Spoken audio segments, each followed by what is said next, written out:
Success is never an accident. It is the result of a law as real and unbreakable as gravity, the law of persistence.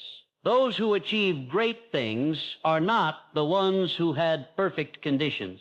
They are the ones who moved forward, even when the conditions were against them. Every moment you persist, you change. You strengthen your spirit. You sharpen your mind. You prove to the world and to yourself that you are unstoppable.